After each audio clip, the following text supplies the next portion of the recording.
성령 강림 주일 예배로 드려지는 오늘 말씀의 주제는 교회를 향한 질문입니다. 사도 바울이 3차 전도 여행 중에 에베소 교회를 방문하게 되었습니다.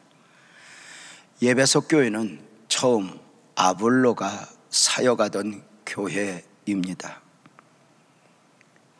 그 교회를 방문한 사도 바울이 너희가 믿을 때에 성령을 받았느냐고 질문을 한 것입니다. 당시 사도 바울의 질문은 에베소 교회 성도들을 당황하게 했을 것입니다. 사도가 와서 핍박의 시대인 만큼 격려를 하고 위로를 하며 힘을 내라 할 줄 알았는데 생각지 못한 질문을 받은 것입니다. 너희가 믿을 때에 성령을 받았느냐? 이 질문은 사도만의 질문이 아닙니다. 예수님의 질문이요, 성경의 질문이었으니 부활하신 예수님께서 승천하시기 전에 제자들에게 남기신 마지막 말씀 잘 알고 계실 줄 압니다.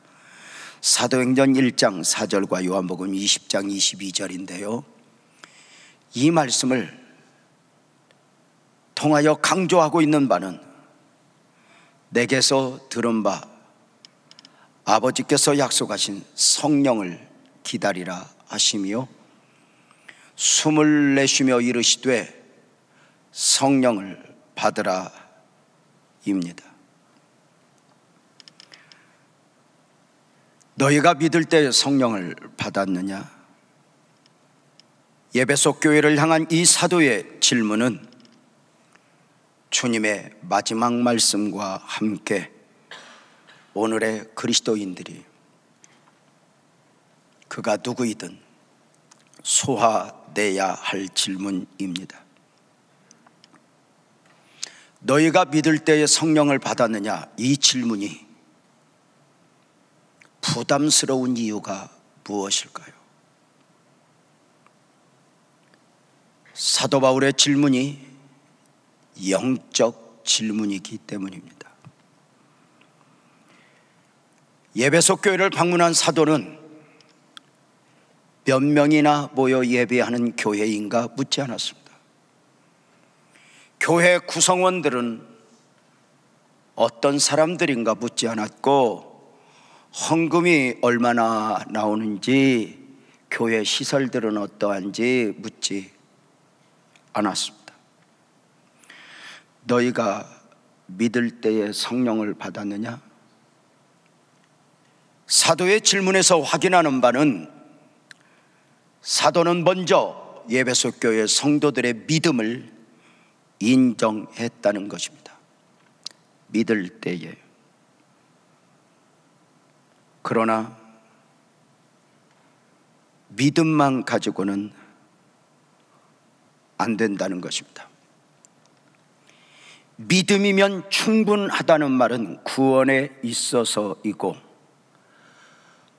구원받은 백성들이 이 땅을 살아가는 동안 구원받은 백성답게, 그리고 소명을 받은 사람들이 그 사역을, 그 사명을 감당하는 원리가 바로 성령님의 은혜여야 하기 때문입니다.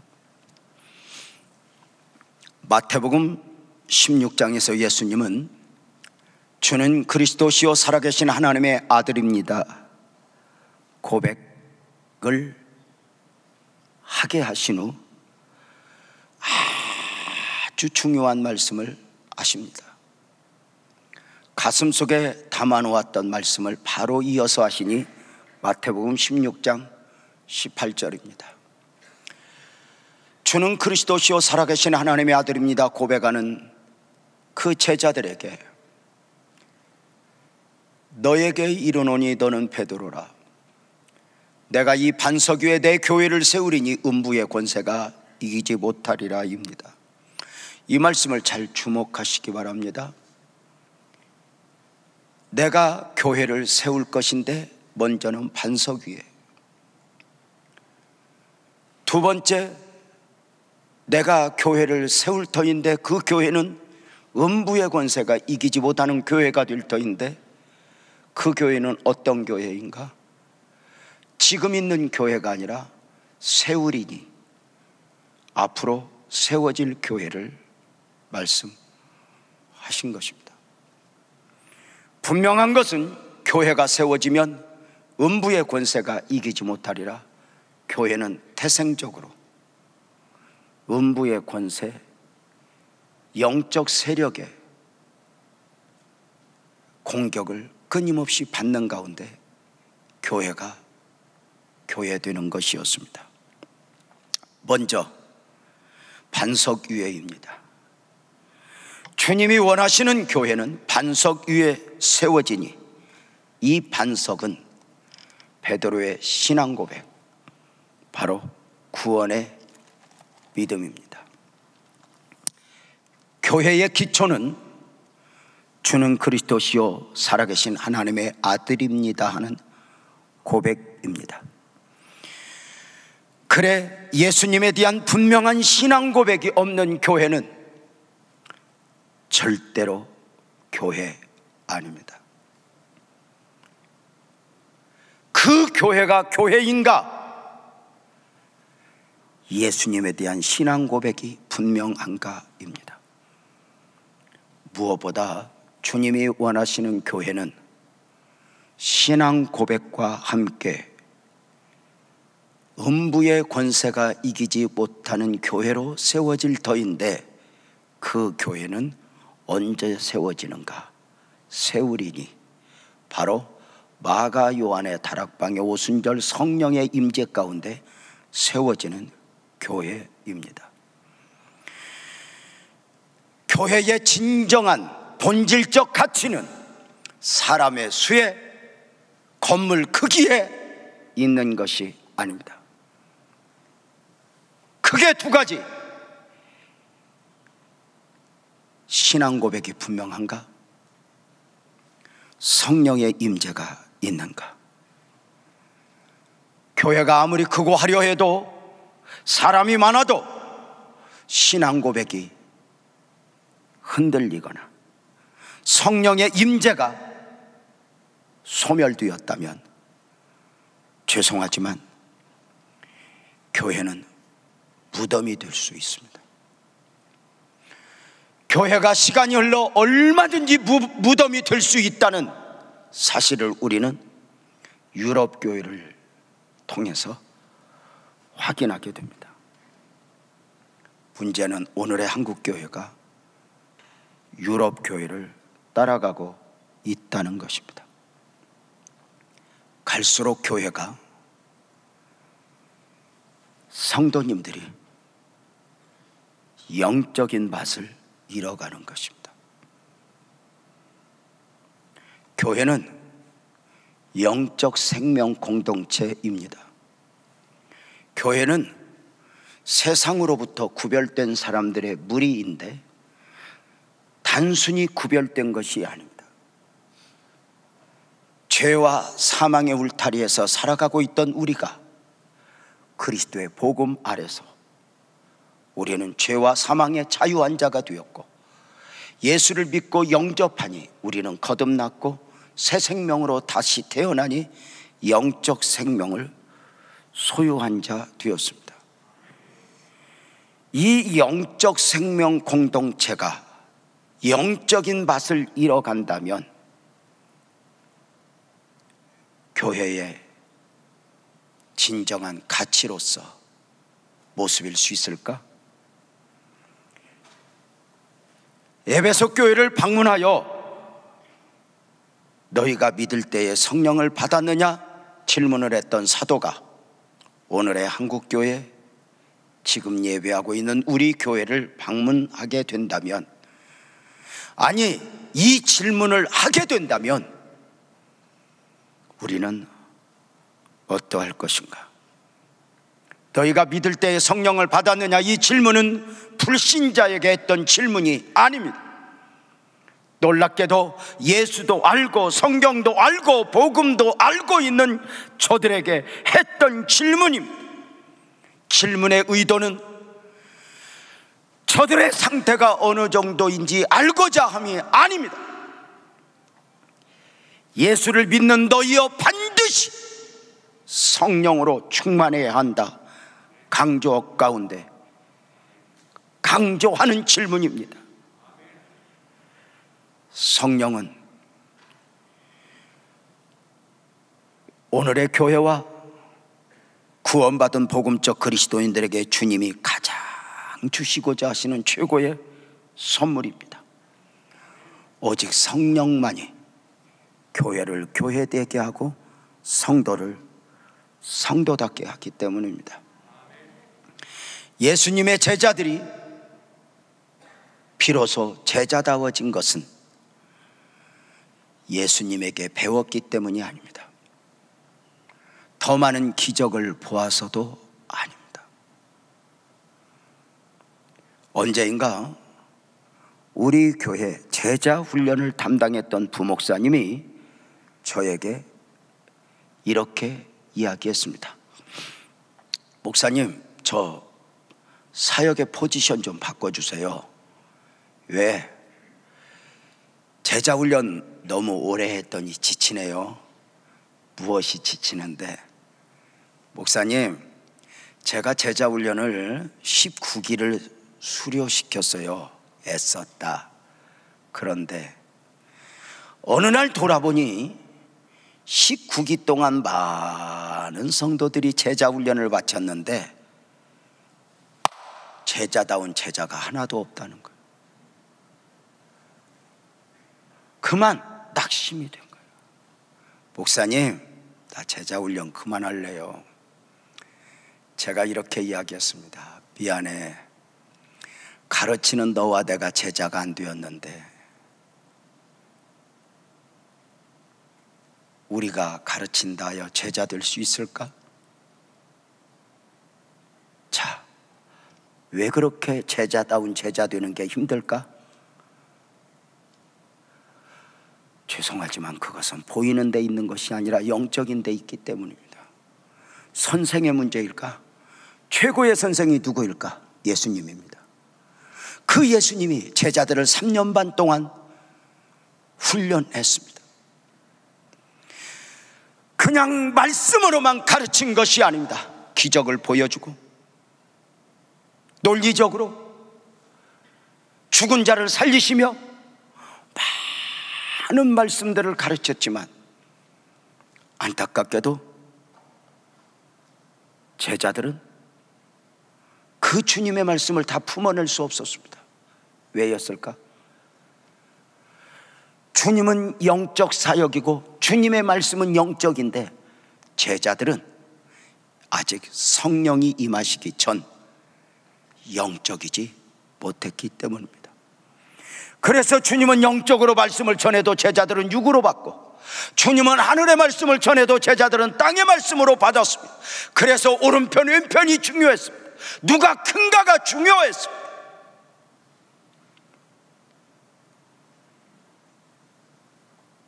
제자들을 가르칠 때마다 벽에 부딪혔을 때 우리 주님이 꼭 하셨던 말씀이 있습니다. 요한복음 14장 26절이죠. 보혜사 곧 아버지께서 내 이름으로 보내실 성령 그가 너희에게 모든 것을 가르치고 내가 너희에게 말한 모든 것을 생각나게 하리라. 무슨 말입니까? 딱 한마디, 보혜사 성령이 오시면입니다. 영적인 것은 체험하지 않으면, 눈이 열리지 않으면 알 수 없었습니다. 최고의 선생 되신 예수님에게 문제가 있었던 것이 아니라 예수님이 아무리 제자들을 잘 지도해도 그것을 품어낼 만큼의 영적인 지식이 없었고 경험해보지 못했던 바입니다. 종종 믿음이 없는 사람들은 내가 믿어야 될 이유와 내가 열심을 내야 할 이유에 대하여 목사님 설득해 주시오 합니다. 그 설득은 예수님도 못했습니다. 그래서 그 설득하다가 예수님도 죽으신 바 되었습니다. 경험해 보지 못한 바 설득이 가능할까? 가끔 엄마와 딸이 전쟁을 합니다. 그놈은 안 돼. 그렇게 하지 마. 엄마 왜? 나를 좀 설득해봐. 예수님도 설득이 안 되니까 딱 한마디로 끝냈습니다. 보혜사 성령이 오시면. 그 식으로 우리도 바랄까? 너 인연 시집 가봐. 한 단계 더 가볼까? 너 인연 시집 가서 꼭 너 같은 딸년 낳아서 키워봐.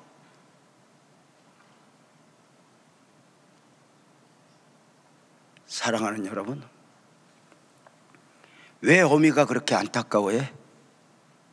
이미 맛을 보았으니까. 무엇이 옳은지 알았으니까. 지금 저 딸이 논리적으로 무엇이라 말해서 내가 설득할 수는 없지만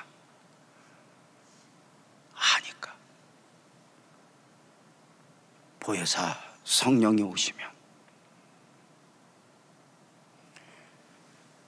내가 지금 너희에게 말한 것, 내가 너희에게 선포한 것 지금은 알아듣지 못하지만 성령이 오시면 무슨 이야기입니까? 하나님의 말씀의 매력이 무엇일까? 하나님의 말씀은 알아듣는 사람에게 이해시키면서 선포되는 게 아니야. 듣든지 아니 듣든지, 알든지 모르든지 말씀은 말씀대로 선포되어지고, 이 말씀이 때가 되면 성령으로 말미암아 깨달아 알아지는 것 아닐까? 사랑하는 여러분 어떠세요? 우리 예수님도 성령이 오시면, 내가 지금 너희에게 선포하지만, 내가 너희에게 말하지만 성령이 오시면 너희를 깨닫게 할 거야. 너희를 진리 가운데로 인도하실 거야. 이 말씀을 우리는 이렇게 표현합니다.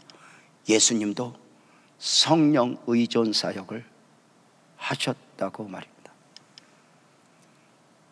사랑하는 여러분, 왜 사도는 에베소 교회를 향하여 이렇게 질문했을까? 바울이 방문하기 전까지 에베소 교회는 어떤 교회였을까요? 일명 아볼로식 교회였고 아볼로식 목회였다, 이렇게 이야기합니다. 성경은 에베소 교회에서 사역을 했던 아볼로 목사님을 어떻게 소개하고 있습니까? 사도행전 18장 24절에 보면 아볼로라 하는 유대인이 에베소에 이르니 이 사람은 언변이 좋고 성경에 능통한 자라, 이렇게 말합니다. 성경에서 이렇게 평가하는 사람 많이 없습니다. 그는 성경에 능통한 자였으니 구약 39권 내용으로 사건으로 막힘이 없을 정도였고 언변이 좋다는 것이니 아마 설교도 잘 했을 것입니다. 25절에서는 이렇게 말합니다. 그가 일찍이 주의 도를 배워 열심으로 예수에 관한 것을 자세히 말하며 가르치니, 놀랍지 않습니까? 우리는 이렇게 이야기합니다. 우리 복음적 그리스도인들은 성경을 믿는 사람들이 아니라 성경이 말하는 것을 믿는 사람들이라고 말합니다.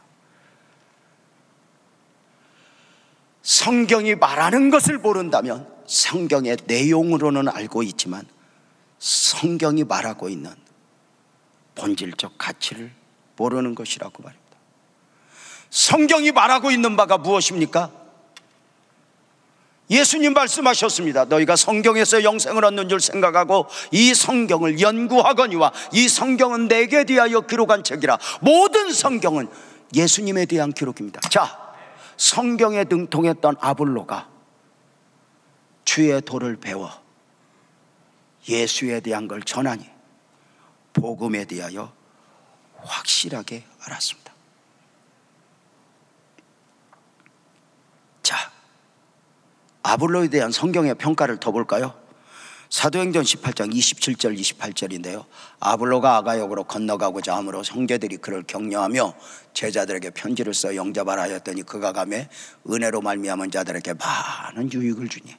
자, 아볼로는 어디를 가나 이런 유익을 많이 주는 사람이었고 28절 그는 성경으로서 예수 그리스도라고 증언하여 공중 앞에서 힘있게 유대인의 말을 이기미러라. 놀랍지 않습니까? 사실 이 부분은 목사로서 가장 연모하는 바입니다. 율법에 매여 있는 유대인들과 변론하여 아볼로는 예수는 그리스도라고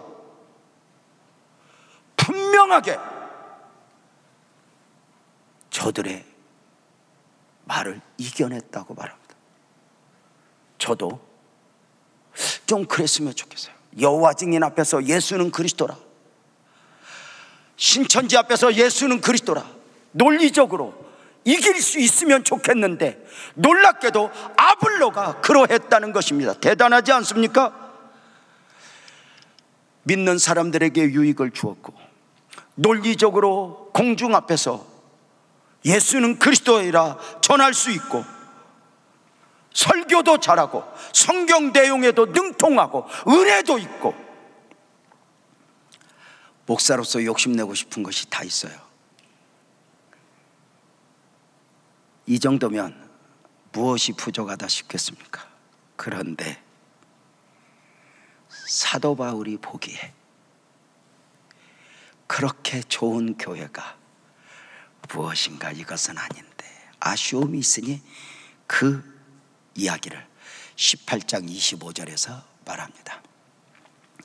그가 일찍이 주의 도를 배워 열심으로 예수에 관한 것을 자세히 말하며 가르치는데 이렇게 완벽하게 가르치는데 그러나 안타깝게 그는 요한의 세례만 알 따름이라. 무엇입니까? 영적이지 못하다는 것입니다. 성령의 임재를 경험하지 못해 영적이지 못했다는 것입니다. 사랑하는 여러분 어떠세요? 아볼로 목사님 충분히 실력 있고 충분히 대단하고 충분히 보기에 좋은데 영적이지 못하니 사실 아볼로는 오늘의 교회들이 오늘의 성도들이 좋아하는 목사의 모습입니다. 이 정도 실력 있고 이 정도 설교 잘하고 이 정도 인격 있고 이 정도 인격적이요 믿지 않는 사람들과 율법에 매인 사람들과 변론하여 따복따복 이기니 아마도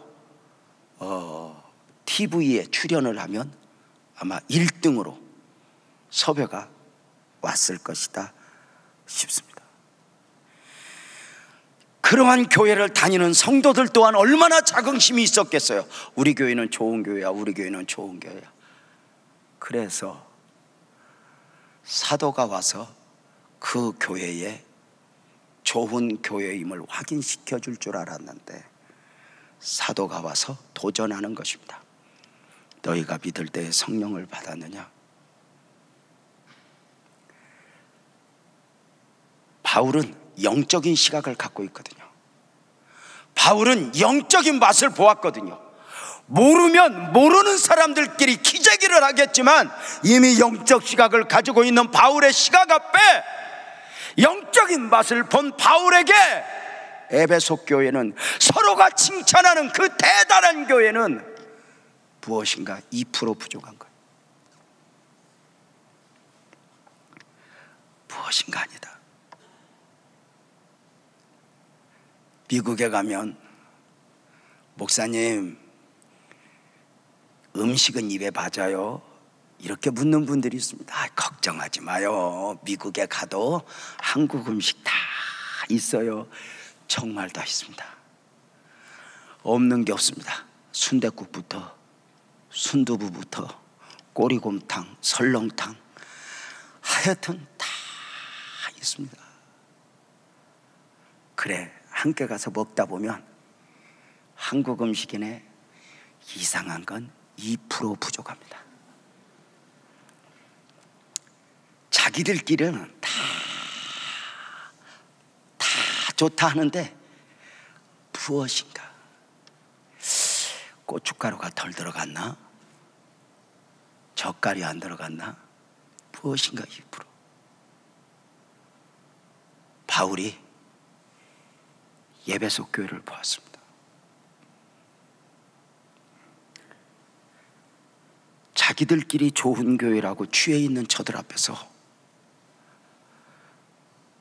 안타까운 것입니다.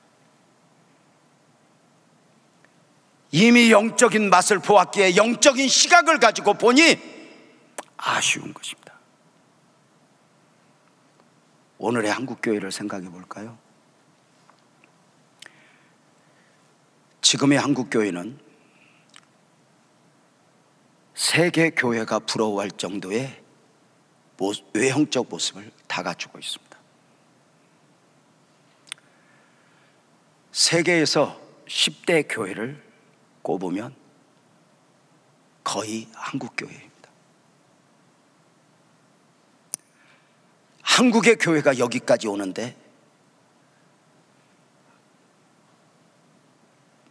한국에서도 외국에서도 그 원동력을 크게 두 가지로 봅니다.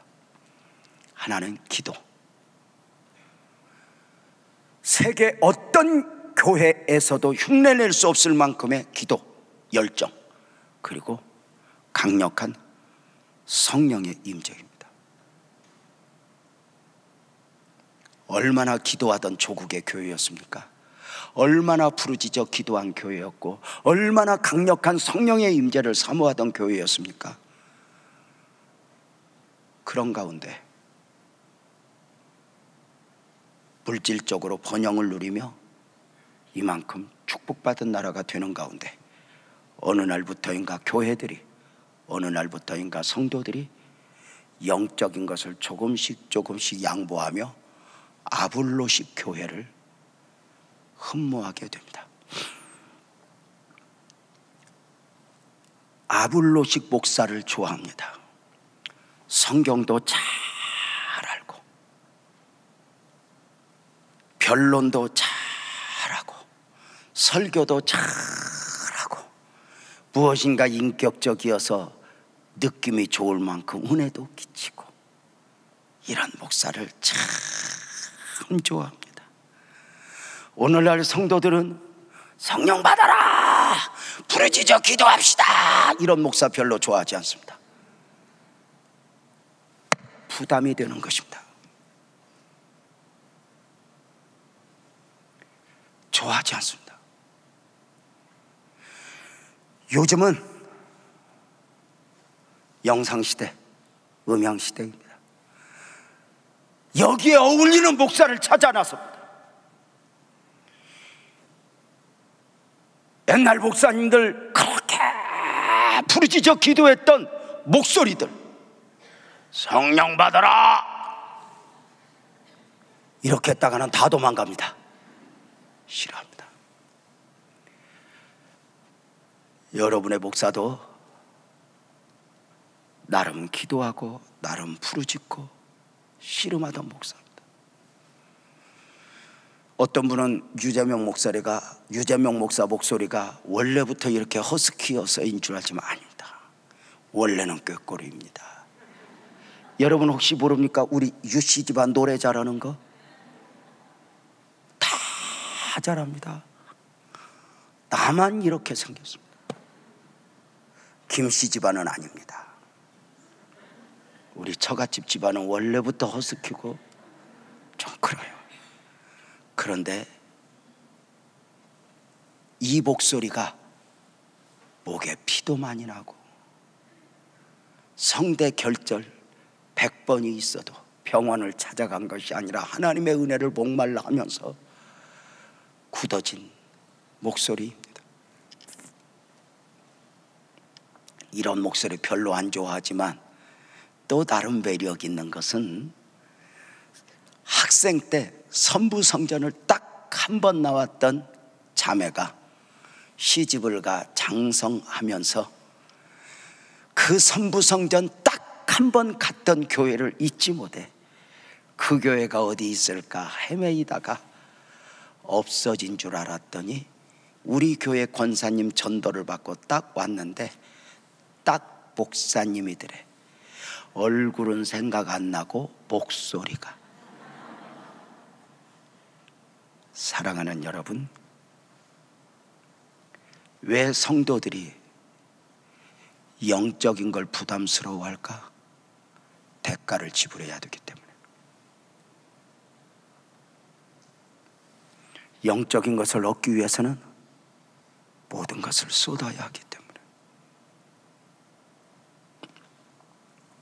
사랑하는 여러분, 그래서 힘든 거죠.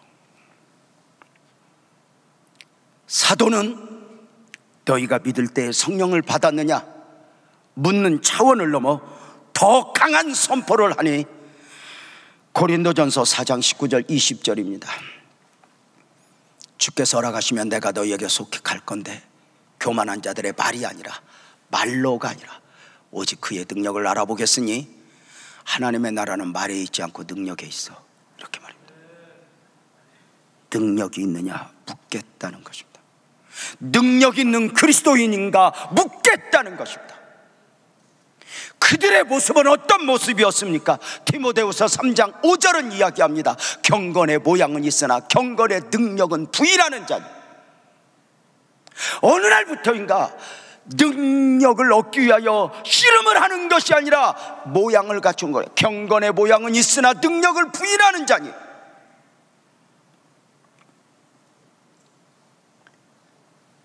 기도의 모양은 있으나 예배의 모양은 있으나 어느 날부터인가 능력이 없는 세상에서 비틀거리는 그리스도인으로 살아가는 거죠. 단호합니다. 돌아서라. 돌아서라.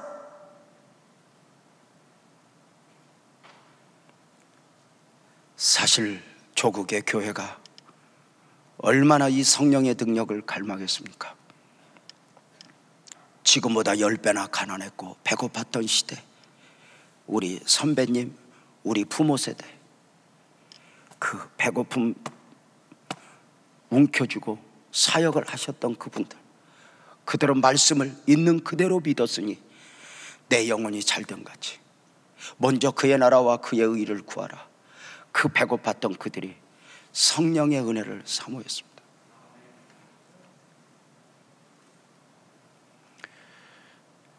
무슨 일이 있으면 기도원에 가서 금식을 합니다. 무슨 일이 있으면 나무 뿌리를 붙들고 기도를 합니다. 조금은 둔탁해 보여도 그렇게 부르짖다, 그렇게 씨름하다 주님 만났고 성령의 은혜를 입었습니다. 목사님들 목회하다가 버거우면 금식하러 갔고, 버거우면 산으로 올라가서 죽든지 살든지 씨름하다 강력한 은혜를 입었습니다. 지금 우리 후배들 안타까운 건 야성이 없습니다. 힘들면 그만둬 버립니다. 힘들면 영적으로 돌파가 아니라 배우러 갑니다. 학위받으러 갑니다. 최고의 선생이신 예수에게 배워도 성령의 임재가 임하지 않으면 온전할 수 없었습니다. 야성이 없죠. 한국 교회가 한참 성장할 때 교회 안에 도도하게 흐르는 은혜들이 뭐였죠? 대화를 보면, 이야기 소리를 들어보면 이런 거였어요. 동의하면 아멘 합시다. 기도해야 살아. 은혜 받아야 살아. 성령 받아야 돼. 주님 만나야 돼. 세상에서 이해할 수 없는 소리들이 교회 안에 도도하게 흘렀었습니다. 기도해. 금식에 그렇게 말합니다. 그런데 어느 날부터인가 이런 언어들은 사라지고 여행 이야기, 정치 이야기, 심지어 요새는 먹방 이야기, 세상 사람들이 하는 대화와 교회 안의 대화가 별반 달라질 게 없었어요. 말하는 수준도 생각하는 수준도 같아져 버렸어요. 교회가 영적인 공동체 아닙니까? 영적 도전을 받는 교회 아닙니까? 예수님께서 십자가의 길을 가시기 전에 제자들에게 말씀하셨습니다. 시몬아, 사탄이 밀가부르듯 하려고 너희를 요구하는데 밀가부르듯 하려고. 제자 공동체를, 오늘의 교회를 흔들어 버리겠다는 것입니다. 주님의 영적 시각 앞에 바울이 에베소 교회를 보는데 자기들끼리 좋은 교회라고 난리인데 바울이 보기에 안타까운 것입니다.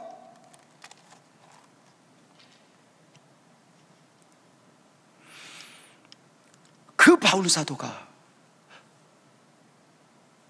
믿을 때 성령을 받았느냐, 그렇게 강조하던 사도가 능력이 있는가, 내가 알아보겠노라고 강조하던 사도가 또 하나 강한 강조를 합니다. 에베소서 5장 18절이죠. 술 취하지 말라. 이는 방탕한 것이니 오직 성령의 충만을 받으라고 말입니다. 오직 성령의 충만을 받으라. 술 취하지 말라. 복음적 그리스도인이 성령으로 충만하지 않으면 죄송하지만 술에 취하듯 세상에 취하게 되어 있습니다. 술에 취한 사람들의 특징이 무엇입니까? 내 의지와 상관없이 비틀거리는 것입니다. 자기는 정상적으로 걷고 있고 정상적으로 살아간다 하지만 정상 있는 애 눈에 보기에 저들은 비틀거리고 있는 것입니다. 돈에 취하고 도박에 취하고 마약에 취하고, 죄송합니다, 바람에, 이걸 어떻게 표현해야 되나? 그냥 요새 남자들은 잘 사니까 이렇게 말하겠습니다. 요즘 여자들이 남자에 취하고 비틀거립니다. 자기들은 정상인 줄 알지만 비틀거립니다. 이는 방탕한 것이니 성령의 충만을 받으라. 사랑하는 성도님들, 비틀거린다. 술 취함의 특징이 뭐죠? 왜 이것을 성령과 비교하였을까요? 술 취한 가운데의 모습을 보노라면 성령 충만의 상태를 어느 정도 이해할 수 있다는 것이겠죠? 중요한 것은 성령 충만과 술 취함이 현상적으로는 비슷하나 본질적으로는 완전히 다르니, 술 취함은 타락한 본성의 지배를 받는 것이고 성령 충만은 거룩한 영의 지배를 받는 것입니다. 술 취함의 결국은 고통, 허무. 왜 사람이 술에 취해요? 힘들고 고통스러운 일이 있을 때 그때만이라도 있겠다는 거예요. 있죠. 성령 충만은 있는 게 아니에요. 고통도 여전하지만, 아픔도 여전하지만, 아멘 크게 합시다, 이겨내는 겁니다. 이겨내는 것입니다. 있는 게 아닙니다. 잊었다고, 내가 외면했다고 해결되는 것이 아님을 알지 않습니까? 사랑하는 성도님들, 어떠세요? 술 취한 분들 잊어버릴 거야. 그래서 밤새 아침 이슬을 벗고 술에 취한 후에 일어나서 기운이 나서 할렐루야! 내가 오늘도 열심히 살리라 이런 사람 봤어? 시벌 그만 마실걸.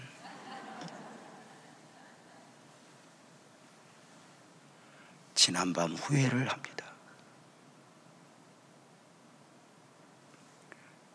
딸들이 아무리 목소리를 높여도 결혼한 후에 엄마 말 들을 걸. 그때 내가 왜 그렇게 고집피웠을까? 여기까지는 괜찮아요. 한 인생을 취해 살다가 부자처럼 지옥 간 후에 그제서야 물 한 모금을 목말라 하며 그렇게 살지 말았어야 했는데, 안타까움 아닐까? 어떠세요? 세상에 취하여 비틀거린다? 성령으로 충만하지 않으면 비틀거린다? 이것은 영적 시각입니다. 사람의 시각으로 보면 열심히 살아갑니다. 시편 1편 4절은 뭐라고 그래요? 악인들은 그렇지 않으며 오직 바람에 나는 겨와 같도다. 바람에 나는 겨와 같도다. 이 말은 영적 시각 앞에서입니다.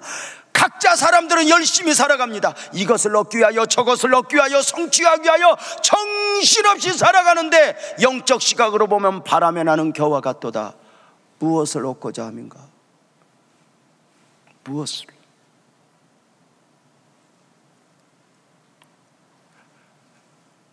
성령으로 충만하지 않으면 제법 무엇인가를 성취하고 무엇인가를 이루는 것처럼 가보지만 비틀거리는 거예요. 방향을 잘못 잡고 있으니.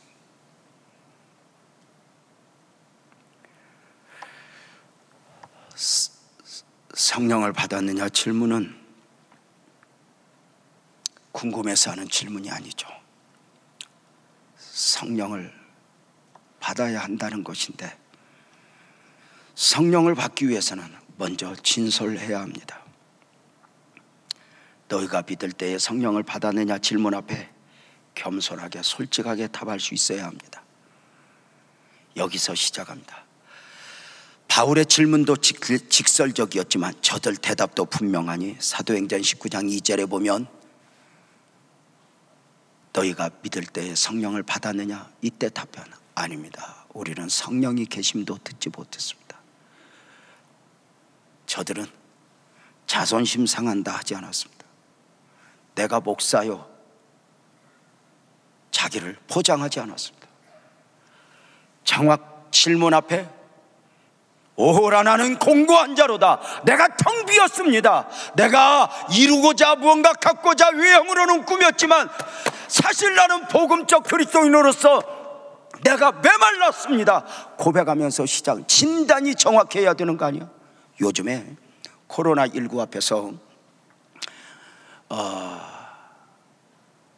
우리 한국의 진단 키트가 온 세계에 환영을 받고 있습니다.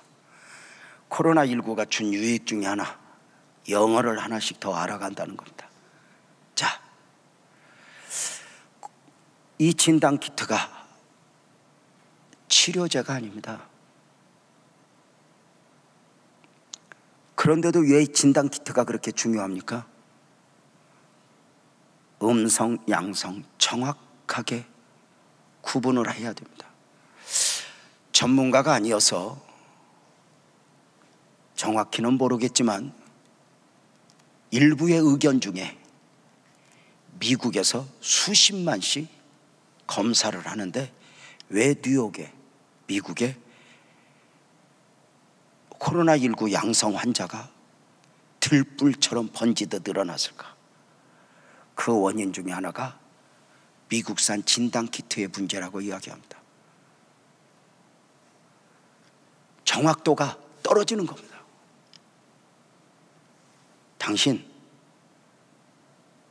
양성인데 음성이라고 나오니 그래? 돌아다니면서 무증상 환자가 다른 사람을 전염시킵니다. 정확하게 당신은 양성이요 음성이요. 성령 안에서도 무엇인가 이렇게 정확한 진단, 이게 귀하지 않을까?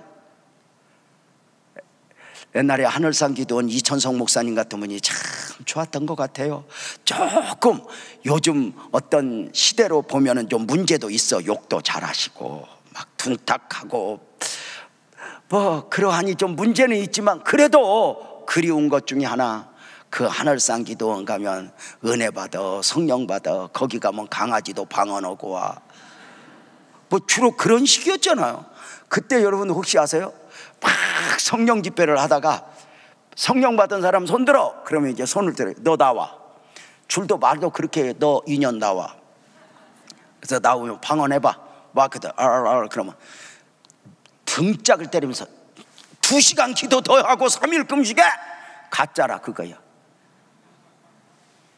정확하게. 요즘에는 우리끼리 두리뭉실 넘어가. 권사님 은혜 있네. 목사님 참 좋아 보이는데. 아볼로식으로. 그런데 어쩌면 내면은 그만 비어있는 게 아닐까. 힘들고 어렵고 탄식하는 바는 돈이 없어서 여행을 못 가서 좋은 가방 못 사서이지, 어느 날부터인가 영적으로 빈털터리가 되었음에도 불구하고 그것조차도 목말라 하는 법을 우리가 놓아버리지 않았는가? 여러분 어떠세요? 구원은 값없이 주는 은혜죠. 그러나 성령은 사모하는 자에게 주어지는 선물이에요. 성령이 그냥 오는 것이 아니라 사모해야 돼요. 왜요? 성령님은 인격이에요. 여러분 아시죠? 가끔 신학적으로 이렇게 주장하는 분들이 있어요. 저녁에다가 좀 더 말씀을 드리겠지만, 성경에 봐, 주님을 주님으로 고백하는 것은 성령으로 말미암음이야.